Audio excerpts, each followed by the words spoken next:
that in order for there to be a rekindling, there has to be some level of connection and closeness. Mm-hmm. And I thought the picture that came to my mind is, you know how when you have a car and the battery is dead and you need to jump, you got to go get the jumper cables. Mm-hmm. Well, the cars have to be close enough, one, for you to be able to stretch those cables, to be able to put the spark plugs on, and to create a spark that adds power to the dead battery so that there can be life again. And so in order for there to be this connection, this life, this spark, or adding fuel to the fire for the sake of rekindling, then there needs to be a level of closeness. Yeah. And so I think with connection, prioritizing connection, whatever that looks like for you, if it's talking for a few minutes a day, if it's going on dates, however often you can fit that in, if it's a weekend getaway because you have so many responsibilities and priorities and kids that you just need a moment so that you can focus on just the two of you, whatever that looks like, there has to be connection. If you're not close enough, there will be no rekindling, right? Yeah. Like, We still do. We still do. We still do. Still do after all this time at the altar. I alter my mind and vow to God I love you till he make his return. The rain should be the least of your concern. Under God's umbrella, I promise to provide and preserve his word and to serve your mind and spirit. Let me drive the boat. I promise I'ma steer it. The devil cannot get near it. You'll know this soon as you hear it. You need me, I need you. Even after the altar, we still do. welcome back to another episode of We Still Do. We are your hosts. My name is Lena, I'm Jermaine. and we are so glad that you have joined us today. Whether you are a newlywed or you are decades into your marriage, We Still Do has something for you. We believe that you can thrive after the altar. Yes, and hit that notification button, like, subscribe, share. Really push this out because we really do that. Thriving is for every couple, and we believe that with our deepest heart. So, without further ado, we want to get into it. So, honey, how you doing? How you doing? How you doing? I'm doing good. It was a bit of an emotional roller coaster with back to school, but I think today's a better day. Okay. I'm doing good. What made it emotional? Our littlest baby, she's gonna be 3, and she started preschool. So they say the first and then the last, it's always just this emotional journey of, this is our last child experiencing her first day of school. And she, like, so brave, so bold. She waved bye, like, no tears, nothing. And I was a wreck. Like, my baby. I was watching the clock and looking at pictures. I'm like, is it time to go get her? I just didn't know what to do with myself, or the quiet that was, in the home. It was just so different. And she's my little bestie. I love her. And then there's the obvious nerves of our son and him going to school and, like, what it will be like and how the transition will be for him. But they had amazing days. And so I took it a lot harder than they did. So I think my emotions are recovering from that. But yeah, other than that, I'm good. How are you? I'm good. I've been more tired than usual. I feel like my brain has been tired. A lot of using it to focus, and I guess not doing so good at balancing just the resting part. So I feel like I've been tired, but all good things, for all good things. For all good things. And I'm glad you get like a few days off. And so we will be intentional to make sure you get some form of resting over the next few days, because you do need it. I feel like your brain is always going and you just have this drive. And so you're just like, no, I have to do this. I have to do this, to where you don't allow yourself to rest and your mind to rest, even when we're resting. So yeah, we will make sure you get some rest.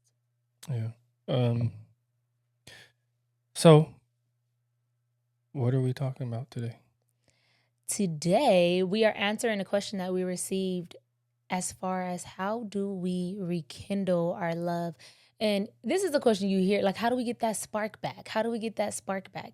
And so we're answering that burning question today. No pun intended. Yeah. On how to rekindle. How to rekindle your love, and what does that look like? Okay. One, I think it's important to share that it is possible. What's possible? Like you can actually rekindle your love. You Okay. can rekindle it. It's not like once it's gone, you know? I feel like that is something that you can get back. Mm-hmm. And I think today this episode will be helpful with sharing how you can get back to that. Okay. I like that you shared that it's possible, because oftentimes when love fades, people think that the marriage is doomed, and they think that I married the wrong person oftentimes when the love does fade.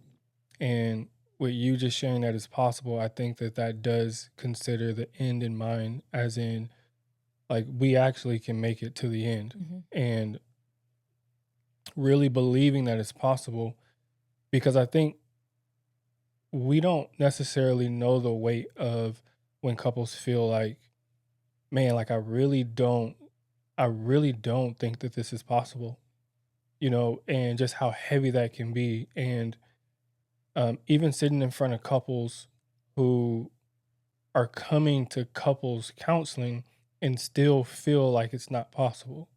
Like, that is a hard tension to hold, because I hold the tension, or I hold the thought, like, it's possible. Like, it doesn't matter what this looks like. It's possible for you to. And being able to believe that while also holding where they are is very tough, very difficult. And so I think oftentimes, like, couples feel so distant, because when you think about how it was when you first met, like, you spent way more time. You went on dates, you talked for hours on the phone, you're excited because it's new, it's fresh. We're gonna do all the things together. You know what I'm saying? Like, there's so much time, there's so much energy spent thinking about one another. And over time, there's so many things that enter the relationship that competes for priority.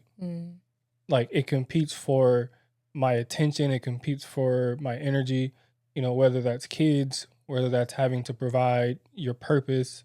Like, all of these are good things that compete for your priority. And in that, you have to almost like learn a new balance, like learn a new normal of what connection looks like. Because, like, when you start off, like, early on, you don't have to be so intentional, because it's almost like we want to do it. You know what I'm saying? We want to spend time. Like, we want to lay up. We want to, you know what I'm saying? Like, all the things, you know what I'm saying? Like, once you first get married, or even let's just say when you first start dating, you know what I'm saying? It's just new. And so, like, the longer you're together, especially like if you have kids in the picture, there's just so many things that compete for your attention. And it's like, I think oftentimes couples look at that and they wonder, will it ever be the same? Like, will we ever be able to rekindle it? And I think that that's a valid question. I really do. Just with thinking about, like, the reality of where they are. Like, I don't really see this changing. I don't, like, we're going to have kids. We're going to have these specific kids with these specific personalities, with these specific struggles, like these specific challenges. And I don't see that changing. We have to make money, so I don't see us not working, whether both of us have to work. If we have littles, then it's childcare. You know what I'm saying? Like, and even if I work, I have to work to pay for childcare, or I don't work and I take care of the kid, and that's all day. And then my spouse has to work. And so I see that is not going to change anytime soon. So what's the reality that we can rekindle something that we once had? And so I see that as a valid question. But you even starting off with the idea that it's possible, I think is a very, very important aspect to rekindling, is to believe that it's even possible. Oh yeah, for sure. There has to be this form of hope. But everybody's situation is different, right? Like, this is a question that we were asked without context. So you don't know how long they felt distant, if they even have identified the why there's this disconnect that they're feeling. And so even understanding that there is, like, okay, we can come out on the other side of this and we'll be stronger and better because of it. Yeah. And that what you experience in the beginning, or even at one point in your marriage, like, the honeymoon phase, for instance, is something that you can come around to again. It's not like a one-time thing that you get to experience through the course of your marriage. And so I think even understanding that as you go through these phases, different seasons will look differently, but as you address, you can have hope that, okay, this isn't permanent. Yeah. And that there is hope that, there's more than just where we are right now, and that we can be better. And if you find yourself even in a place of being stuck to where you don't know how to climb up from that place, like how do we add fuel to the fire? I don't think that there's any harm in getting outside help. Like you were talking about, even in therapy, So I think people come to you obviously because there's an issue that they can't resolve. Yeah. And I think trying to rekindle something in your spark, and if you guys are like, look, we're not getting it, or we don't even have the space or the time or someone to help us to mediate that, I think that's a great starting place. Yeah. For sure, if you need outside help. Yeah. But there's also you being able to, I think the first step is obviously identifying, okay, there's this disconnect, there's this distance that I'm feeling, and being able to go to your spouse and being able to talk about it. And I think that's the first step to rekindling, is to have a conversation about it. Yeah. But I even think before that, like acknowledging that this is a disconnect, because when I think about having the conversation with my partner, so like a pre-step, when I think about having this conversation with my partner, like I have to acknowledge that this is something that's a problem for both of us. And it's not just, oh, you're not talking to me how you used to, or like really phrasing this as something that's affecting our relationship, and that we are actually in this place, like realizing that we are somewhere that we don't want to be, and we're really just coasting at this point. And so acknowledging like, dang, like we are in this position and I don't like it. I don't like not having the relationship we once had. And then acknowledging that now you can go to your partner, because if you go, like if you notice something's going on and you haven't really processed what it is, you're going to be sending so many different signals, so many different messages, and it could come off as your partner thinking that you think something's wrong with them, or that they're the problem. And that's going to be a different problem than what you're even, coming to talk about. Yeah. And so like understanding like this is a problem for us. Like this is not where I want to be in our relationship. Like we've been married 3 years, 5 years, 7 years, or even 19 years. And I don't like that our marriage has felt like it's gotten worse. And I think that that's a fear that a lot of people have, is like, man, like I fear that my marriage is going to get worse. And if I talk about it, then that means that it will cause a problem and it will get worse. And I think what you said is pivotal, because having that conversation is the first step to rekindling. Because if you can't rekindle, or if you can't talk about it, you can't rekindle. You know what I'm saying? Like if you can't talk about the places in your relationship that you feel are necessary for you to feel like there's love that exists in the relationship, love that is felt between us, then there's really no chance in rekindling that. Yeah. It really isn't. And you said something that I wanted to comment on, but I forgot what it was. But because you talked about like being able to come back to that honeymoon phase. And I was just curious on your thoughts, because the honeymoon phase around the literal honeymoon, you know what I'm saying? Like versus a honeymoon that's 3 years later, 5 years later, and being able to circle back around to it. Like it's the honeymoon, but it looks a little different, because the one thing that we have in common that's constant is we change as people. You know what I'm saying? Like maybe at the foundation of like who we are, like the things we like, you know what I'm saying? Like, for example, like I love gifts. I love gifts because I love the meaning or the intention of the person to think about me, to give me gifts. Like that might be me forever.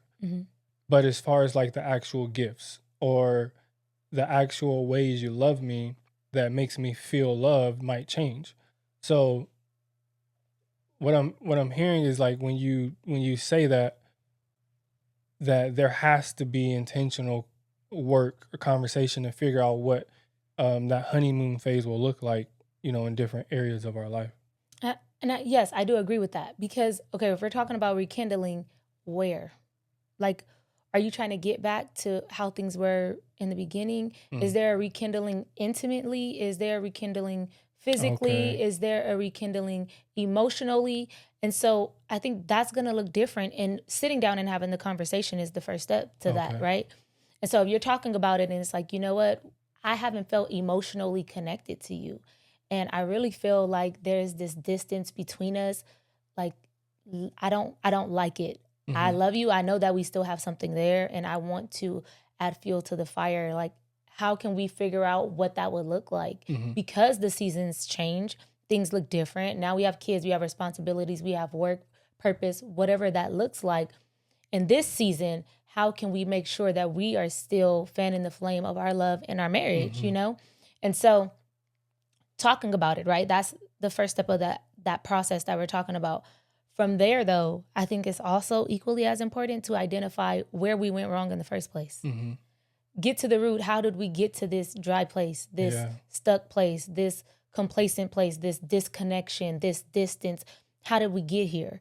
And I feel like you almost have to work backwards because if you don't get to the root of that, then you're going to just try to build a fire over pain. Okay. And then, so you're saying we are noticing the symptoms of it. yeah, You know what I'm saying? Yep. Like we're noticing like, okay, we aren't talking as much, or when we are together, then it's like it's dry, it's boring. When you know what I'm saying, we notice that we're on our phones a lot. We notice that we spend more time with the kids and not spending time with each other. We One-on-one, notice yeah. that we're not having as much sex. You know what I'm saying? Like, and so you're saying we have a tendency to look at the symptoms of what the root issue is and not looking at the root. Yep.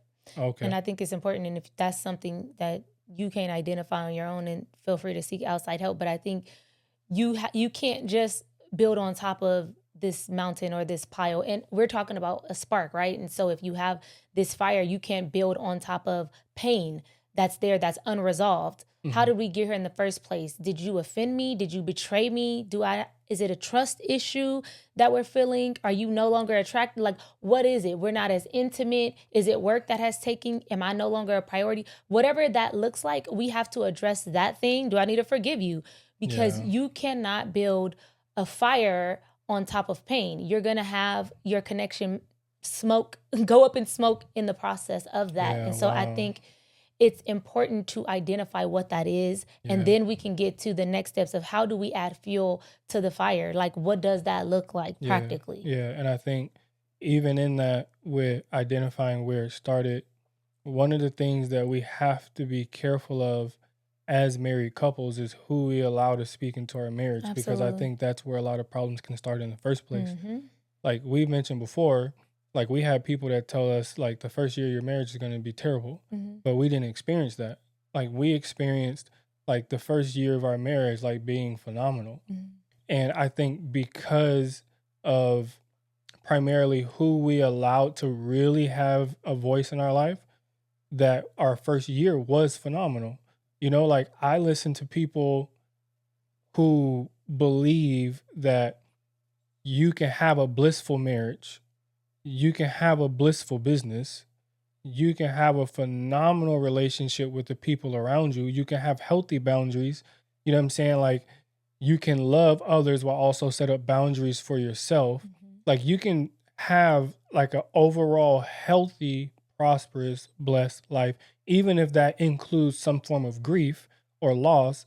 You can have a healthy life. Yeah. So listening to people like that helped me believe that it was possible to have a healthy relationship in my marriage. Helped me believe that the first year doesn't have to be terrible, and that the first year of our marriage doesn't have to be the best year, and that it actually can get better going forward. Yeah. And I think because both of us are so in tune with sharing how we feel with one another, you know, sharing about important aspects of our life, that we're able to catch when something is being spoken into our marriage that, you know what I'm saying, might even make us question ourselves or question our partner. You know what I'm saying? Like, because we do a good job of that, we don't allow something to um to it said like this, like a little yeast leavens the whole dough. Yeah. You know what I'm saying? Like, we don't allow this little thing that was said to become a big problem in our marriage. Yeah. And so because of that, because people allow people who've been in their life or who've been loyal and all the things to speak into their relationship, they never check the source. They never check to see what is their thinking pattern. Like, what do they believe? Because what you believe is what you speak. You know what I'm saying? Like, naturally, like, it goes against the grain to say, like, you know, I believe that the best years of your marriage are ahead of you, even if you've had a blissful marriage up until this point. Yeah. Like, if you don't inherently believe that, it'll be hard for you to speak it out loud. Yep. You know what I'm saying? And so people have to be mindful of who they allow to speak into their marriage. Yeah. Where you want to go in your marriage, what you want your marriage to look like, you have to look at the people who believe that and allow them to speak that, because this cliche saying is so true. Whether you, like, if you believe that it's possible, you're right. And If you don't believe it's possible, you're right. Because the way you think impacts your actions. Yep. You know what I'm saying? And your actions shapes habits, and these habits dictate the direction you go in your life. So they have to be mindful of who is speaking into their marriage, because if they don't catch who's speaking into their marriage, they will find themselves smoked out. And I'm not even talking about smoking weed or anything like that. I'm talking about the flames of their desire, the spark they want to rekindle.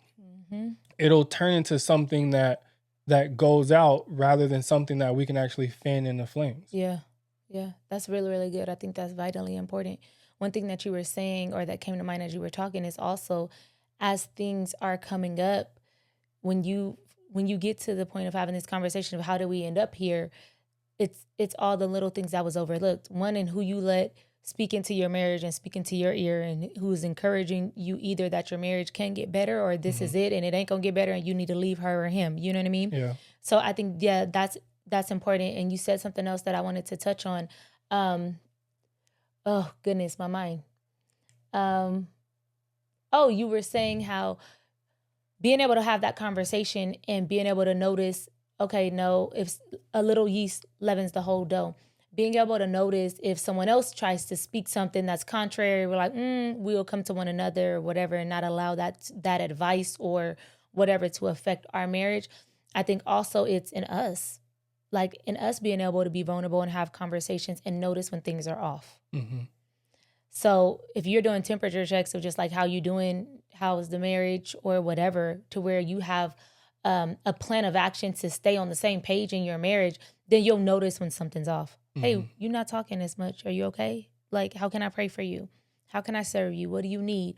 Or you'll notice, like, you feel a little bit more distant, so we can address those things head on. Because if not, then you continue to sweep things under the rug. And then now it feels like this mountain. And I think that's where it chokes out hope, because it's like, you feel like, okay, how do we unpack all of this? Or how do we clean up this mess that we've made? Or there's so much distance to where it feels like you're on the other side of the house, even though you're right here. How do I find hope that it can actually get better? Yeah. And so I think, as a preventative measure, then we can address things head on, and those little things, and don't let it become this elephant in the room that we're not addressing. And that's good. And it's good for several reasons, because when you really think about it, like, the root issue always points back to the heart.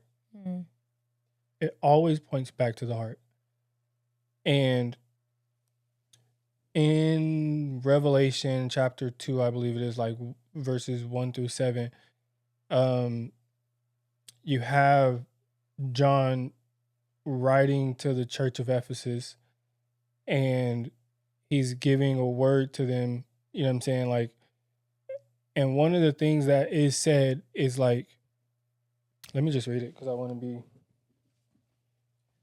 Accurate. I want to be accurate. Like, it says, and he's writing, this is Jesus addressing that church. And he says, I know your works, your toils. This is verse 2. I know your works, your toils, and your patient endurance, and how you cannot bear with those who are evil, but have tested those who call themselves apostles and are not, and found them to be false. I know you are enduring patiently and bearing up for one another, bearing up for my name's sake, and you have not grown weary. But this I have against you, that you have abandoned the love that you abandoned the love that you had at first. So what he's saying is, like, your doctrine is on. Your belief is on. Like, the things that you're doing, like, I can tell that, like, what you believe is accurate. Your endurance, like, you're doing all the things. But this I have against you, your heart. It's not a matter of doing all the right things. You're doing all the right things, yet you don't have the heart that you had before. And so the root issue is a heart posture, not the acts. And so what we get so focused on, like when we're talking about the symptoms, we look at the actions. Yeah. We look at the things that we're doing or not doing. But when we talk about the root goes back to the heart issue. Like, the heart you once had, the love you once had is different. Yeah. And I noticed that. And all of that stuff is good, but I need to talk to your heart, because if I don't talk to your heart, this is going to impact the way that you love the people. Now, it's not sure if this love that they lost was a love they had for Christ or for people, but at the base of it, the root issue is the love isn't the same. Yeah. And so we have to understand that if we don't guard what goes into our ears, if we don't guard what goes into our eye gates, like if we don't guard what we're seeing, who we're around, what we're listening to, and what comes out of our own mouth, and what comes out of our mouth, that if we don't guard it, then our heart's going to be affected. If we want to help change our mind, if we want to rekindle this fire that we once had, we have to guard what goes into our ears. Yeah. Because when you think about it, it's usually if there's most often than not one spouse that wants to rekindle the fire and the other one that's just like, well, it is what it is. You know what I'm saying? Like, because if you have two people who want to rekindle the fire, they're either afraid because they don't know how to, or they're just content with just like, this is what it is. Like, this is marriage, I guess. Mm-hmm. You know what I'm saying? Like, it's usually one partner who wants to rekindle it and the other who doesn't. And so because there's one person that wants to rekindle it, they have to have the right heart to rekindle it. Because if you don't believe that it's possible, when you're trying to rekindle it, you're most likely going to have adversity from your other spouse, because both of you have like operated in such a way that you created a pattern. Mm-hmm. And when you created that pattern and now you're going to do something that's contrary to that, they're going to look at you crazy. They're going to say, what do you want? Like, what's the angle? Mm-hmm. And if you can't figure out, if you can't remember, like, okay, like this is foreign, this is new, and this is the work that I have to do in order to rekindle our love, you're going to get discouraged and you'll give up. Yeah. You know what I'm saying? So we have to be mindful of like, what do we believe? Who are we allowing to impact our belief? You know what I'm saying? Because that'll make all the difference when we want to rekindle our love. Yeah, I agree with that. That was really good. Clock it. That's the young kids say. Clock it. That was really, really good. Returning your first love. Now, if they are dealing with the situation, because we're talking about rekindling our love, mm-hmm. I believe that if there is a little spark there, that it's something that can be a catalyst that you can build off of. Yeah. And so where is that spark? Is it you guys are still intimate? That's a good question. You guys are still going on dates? You guys are still on the same page about your dreams and your goals? You guys are still friends? Like, what is that spark that's left, Mhm. and use that as a catalyst to build off of, to add fuel to whatever it is that you do see that is still there. Mhm. A lot of times we focus on what's missing, but what is still there. Yeah, and I like that you said that because it reminds me of like wildfires. Like Yeah, yeah. literally somebody, especially here in California, like if somebody sets a fire to this dead grass, Oh my goodness. we get forest fires. Mm-hmm. Like I drive on the 99 often, every at least 3-4 times a week at least. And going to and from work, like I'm seeing like burnt areas on the side of the freeway. Sometimes like I'm driving and I see an actual fire on the freeway, or I see it like behind the freeway because like we're above and it's low and you see all the smoke. And so all it takes is to identify where that spark is, because that spark can set the other areas ablaze Mm-hmm. in your relationship. And so Mhm. that's why you understand, like, okay, where are we still connecting? Yeah. How can I use where we connected to impact these other areas? Mm-hmm. Because I need to know that it is, and that's the evidence that it is possible. You still have a connection there. Like in some area, the question is, why are these other areas not set ablaze like this one? Mm-hmm. Why do we get super passionate when we have conversations about business? Why do we turn up when we have sex, but then right after, you know what I'm saying, like we act like we don't know each other? Or why is it that when we do things together as a family, that this feels like we can come alive, but when we do it by ourselves, it's hard? You know what I'm saying? Like, Yeah. what is it about parenting? What is it about sex? What is it about, business? What is it about these areas that makes us feel like we're closer? Mm-hmm. And I think when you really ask God, like, okay, Lord, why is these areas, like, why is there fire in these areas, but there's not fire in these other areas that are important to me? When you ask that question, I think that God will start to give you focus. Because for me, when I pray, especially for an area where I need growth, what happens is the Holy Spirit starts to, especially the more I pray about it, the more I'm intentional, like I'll start to really key in my focus in this area. You know what I'm saying? Like I noticed, for example, just with parenting, or not even with parenting, with just being at home, like I noticed, like, man, I'm starting to be more irritated. Like, what is this? Like, I'm getting angry, and I'm just like, Lord, like, they don't deserve that. Like, I go and I'm talking to people all day, and like, I'm super focused, and you know what I'm saying? Like, I come home and like, I'm more short tempered and whatever. And it's like, because at home, you feel more relaxed to let every part of you show up. And in that, you have to be just as intentional with your clients. So I was like, okay, well, Holy Spirit, you got to help me bring this to my like remembrance, like areas where I'm struggling with my patience. You know what I'm saying? Like, help me in those moments where I start to lose my patience. Yes. And I noticed with that I've been more patient with my kids. You know what I'm saying? Like enjoying more of the moments. Yeah. You know what I'm saying? And like I noticed I'm usually impatient in moments where I'm usually self-focused. Mm. Like I had a long day and I want to mindless scroll. I'm trying to scroll, but they want to play. Yep. You know what I'm saying? Like, so it's like, oh, you impatient because you want to be on your phone. Okay, simple. Get off your phone. Right. You know what I'm saying? Like, and enjoy these Practice moments, because patience, by yeah. the time you get home, you have probably about an hour, hour and a half with them before they go to sleep. Yep. You know what I'm saying? So take advantage. And so when I noticed me doing that, or, my daughter, me wanting to go to bed, and my daughter, Daddy, can you just lay with me for 2 minutes? You know what I'm saying? It's like, I would say like, just no, said go that. to sleep. But it's Yeah. like, okay, like when I actually do it, like me and her are actually able to negotiate in a sense. Mhm. Like when I'm laying there for 2 minutes, I'll, okay, it's been 2 minutes, and then I'll get up. She's like, Daddy, can you sit over here for 2 minutes? And I'm like, no. I said I was gonna lay here for 2 minutes, and she's like, oh, okay. Good night, Daddy.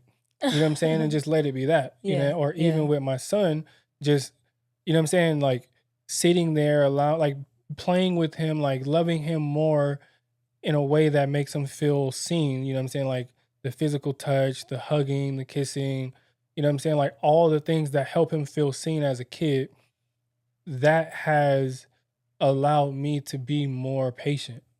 Because when I slow down and I see the areas in which I'm impatient, now I'm able to see I can be patient, because it's really about them. It's not about me and wanting to just mindlessly scroll. Like that's more important than this phone. So if I prioritize that, then when I do want to spend about 10, 15, whatever minutes, just like, you know what I'm saying, like checking up on the people who are important to me, the people who motivate me, like stuff like that, like taking care of that helps me do that. Mm-hmm. You know what I'm saying? And so It just helps you to simply, do it guilt-free. yeah, and simply just like praying, it focuses my attention on that area where I wanted to work on. Okay, so I have a lot. You said a lot. And okay, one thing that I was thinking is obviously prayer, starting with prayer. Mhm. And even how you shared just how you are with the kids. The focus is more so on them and what they need versus you and what you're feeling in that moment. Like you're tired, you had a long day, you want to mindlessly scroll, and it's hard for you to be patient in that moment when they're wanting to play and that's something their need. So you're putting down so you can prioritize their need. And the question in the prayer that you prayed and what the Holy Spirit revealed to you is more so about, okay, look at yourself, not look outward. Because a lot of times I'm looking at what you're not doing and why I feel distant and disconnected because you're always on your phone or you're always doing this instead of looking at how I contribute to it. And so in praying and asking the Holy Spirit to show you how you could show up to be a better husband or a better wife, you will find whatever it is in terms of the answer you need so you can actually do that and how you can actually show up for them. I think about Gary Chapman, The 5 Love Languages, his book. I've actually read the book. I know a lot of people take the test, and I highly recommend taking the test because I think it's great to understand how your spouse desires to be loved. In his book, he gave it like case after case after case where couples came in to see him because he's a therapist and they were stuck. And he would give them homework of basically loving their spouse in a way that they received it. And it would completely change the trajectory of their relationship.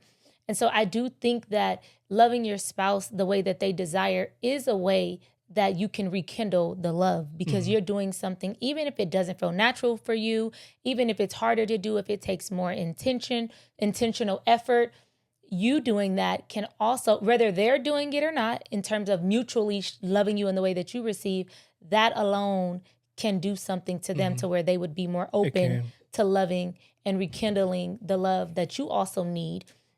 So I do think that's a great way to add fuel to the fire of just loving your spouse the way that they desire. I also think that in order for there to be a rekindling, there has to be some level of connection and closeness. And I thought the picture that came to my mind is, you know how when you have a car and the battery is dead and you need to jump, you got to go get the jumper cables. Well, the cars have to be close enough, one, for you to be able to stretch those cables to be able to put the spark plugs on and to create a spark that adds power to the dead battery so that there can be life again. And so in order for there to be this connection, this life, this spark, or adding fuel to the fire for the sake of rekindling, then there needs to be a level of closeness. And so I think with connection, prioritizing connection, whatever that looks like for you, if it's talking for a few minutes a day, if it's going on dates, however often you can fit that in, if it's a weekend getaway because you have so many responsibilities and priorities and kids that you just need a moment so that you can focus on just the two of you, whatever that looks like, there has to be connection. If you're not close enough, there will be no rekindling, right? Like, so I think that is important. I think connection is also a way that you can add fuel to fan the flame of reigniting a love that's and there. I think one practical way you can connect is validate each other. That's good. I was talking with a couple and they were talking about how the woman, she was, you know, like when they talk about like a specific person, she gets frustrated. Like, and her temperament is like more like super high highs and super low lows. And like, so for her, you know what I'm saying? Like that's kind of how she is. And so when she gets upset, she really gets upset. And then like her mind will kind of go, just almost like spiraling in a sense of just like thought after thought after thought after thought. And her partner's very mellow, very like, you know what I'm saying? Like, okay, what's the problem? Let's fix it. Yeah. And so they were telling me one time that like she had got mad at, like she was frustrated and angry at this specific person. And she said that he had matched her energy. You know what I'm saying? Like he had got frustrated too. Mm-hmm. You know what I'm saying? Yeah. And we love that. she was like, I was like, how was that? Like him matching your energy like that. And she was like, it kind of turned me on. You know what I'm saying? And it's it not, makes you feel seen. it and does. Understood. And it's not the fact that you're angry and I'm angry and you know what I'm saying, are with me. It's no, like the cars are close enough to where you can connect the jumper cables. Yep. You know what I'm saying? Like I feel seen. When you're calm, I know sometimes you want to bring me down, but sometimes I just need to know that I'm not crazy. Mm-hmm. And when you make me feel like I'm seen and I'm not crazy, then that actually opens the doorway for me to actually feel that desire. Mm-hmm. You know what I'm saying? Because when I feel seen, I feel desire. You know what I'm saying? And Yeah. so when those cars are close enough to put those jumper cables on, it can look like simply validating. Yep. You know what I'm saying? Like good. I just want to be seen as someone that's not crazy. Yeah. Because I already know like this is like has caused so many problems. You know what I'm saying? And when I'm here and you're down here, it makes me feel like the problem. But when you match me, it makes me feel like, oh, you're here with me. Yeah, and that's good. I'm not crazy. Yeah. And so like rekindling, especially with starting off, because it can feel awkward. Mm-hmm. Like she's so used to this. One of the things she said is like when like I was here and like I didn't stay there for days at a time, like it felt weird. And it might feel weird. Yeah. When you are loving your partner in a way that they desire, it's going to feel weird, but push past the weird, because in that you're creating a new pattern. Yeah. You're getting them to see a new normal. It takes time. And when you create that new normal, you have to allow it time to stick. Like even in therapy, like I have to say things over and over and over and over again so they can catch it. Yep. Like something as simple as, oh, when your spouse yells at you, you pull away. Like I have to say that like 4 times for it to even register in their brain. You know what I'm saying? Like, Yeah. oh, that is what happened. Like, because I can get people justifying their actions. I can get people, but she's not really like that all the time. Like, yeah, I get all that.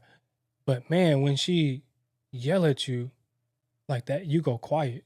You pull Mhm. away. Wow. Like, and I say that over and Mhm. over and over because I want that experience to be felt. Yeah.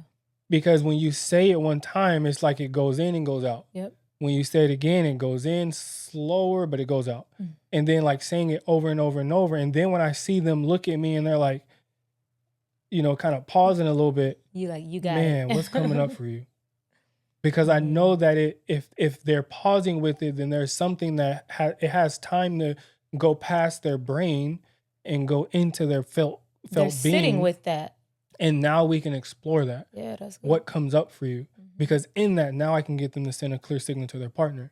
And so it has to be said more than one time. And the action, loving them in the way they desire, has to be done over and over and over. And even if you need to talk with somebody to figure out what comes up for you when you're doing that and it feels uncomfortable, like, okay, let's talk with somebody, because if you want to really rekindle your relationship, rekindle that spark, then you have to do what you once did. Yep. And that's actually the remedy of, when John's writing to the church in Ephesus, like that's the remedy. What is it? Actually, in verse 5, he said, remember therefore where you have fallen, repent and do the works you did at first. Repent and do the works. Repent, like remember, repent, do the works. Yep. And so remembering where you have fallen, what did that look like? What did it look like when we were close? Yep. What did it look like before we felt the spark was lost? repent, have this conversation, change your behavior. Let's figure out what we can do next. Apologize, forgive, release, whatever that looks like. Yep. And then do the works which you once did. Like, okay, maybe it's 10 years later, 12 years later, and they're a completely different person with what they like. Well, what did you do? You love them in a way which they desire. You might have gotten flowers. You might have wrote him notes. Like, you might have put on lingerie, walk around the house, let your butt hang out. Like, whatever it is, like, do that. You know what I'm saying? Because that shows that I'm thinking about you and I'm doing something that I know you like. And when you do that, then you can do it over and over. And the more you do it over and over and over, it becomes easier. And now you're showing them like, okay, I'm doing this because I love you and I want to rekindle what we have. So I'm going to do what I know you like. Yep. And now you give them two choices. Either we adapt to a new way of being, or you really show me where your heart is for me. And now we can do something with that. A lot of times people don't like the other option and they avoid doing the rekindling process all in all. So yeah, rekindling. That was good. No, that was really good. I think we shared a lot on how you can rekindle, how you can add fuel to the fire. And I think I'm ready for our marriage in motion. Are you ready? Do it. Okay. Let's do it. Marriage in motion.